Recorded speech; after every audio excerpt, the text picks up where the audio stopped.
السلام علیکم ورحمۃ اللہ وبرکاتہ۔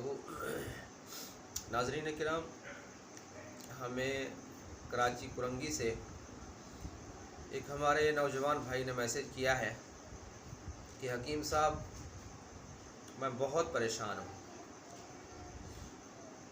عزت نہیں ہے، قرضہ بہت ہے، مایوسی ہے، بیمار ہوں اور بہت سارے میرے ساتھ معاملات ہیں جس سے میں عاجز آ چکا ہوں۔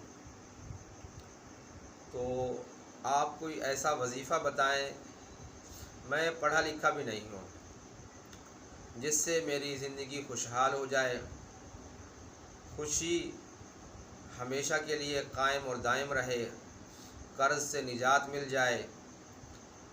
تو آپ مہربانی کریں، کوئی ایسا وظیفہ بتائیں، ہو بھی آسان، کیونکہ میں پڑھا لکھا نہیں ہوں۔ ناظرین کرام، دنیا کے تمام مذاہب میں ایک بات مشترک ہے، وہ ہے انسانیت کی خدمت۔ مجھے کچھ خبر نہیں تھی، تیرا درد کیا ہے یا رب، تیرے عاشقوں سے سیکھا، تیرے سنگ در پہ مرنا۔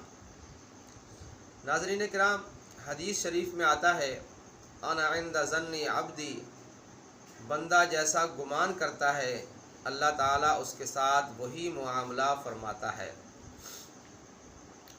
اور ایک اور مقام پر آپ صلی اللہ علیہ وسلم نے ارشاد فرمایا کہ جو انسان عاجزی اختیار کرتا ہے اللہ تعالیٰ اس کے مرتبے کو بلند فرماتا ہے۔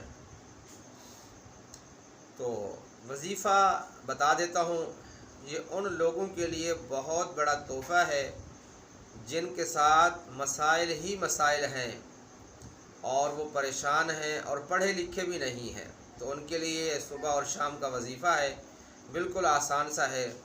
ایک تسبیح صبح کو پڑھیں اور ایک تسبیح شام کو پڑھیں۔ درود شریف اول آخر پڑھنا ہے 11 دفعہ، درود شریف بھی چھوٹا پڑھنا ہے، صلی اللہ علیہ وسلم۔ اور صبح کو ایک تسبیح پڑھیں، یا اللہ میں بے بس ہوں، آپ تو بے بس نہیں ہیں۔ یا اللہ میں کمزور ہوں، آپ تو کمزور نہیں ہیں۔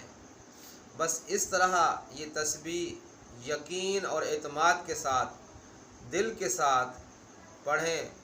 انشاءاللہ کچھ دن، کچھ ہفتے اور کچھ مہینے تک پڑھیں، انشاءاللہ آپ کے غم خوشیوں میں تبدیل ہو جائیں گے، آپ کی قرض داری خوشحالی میں تبدیل ہو جائے گی، آپ کو بیماری ہے تو صحت میں تبدیل ہو جائے گی۔ یہ ان لوگوں کے لیے بہت بڑا تحفہ ہے جو لوگ پڑھے لکھے نہیں ہیں لیکن پریشان ہیں۔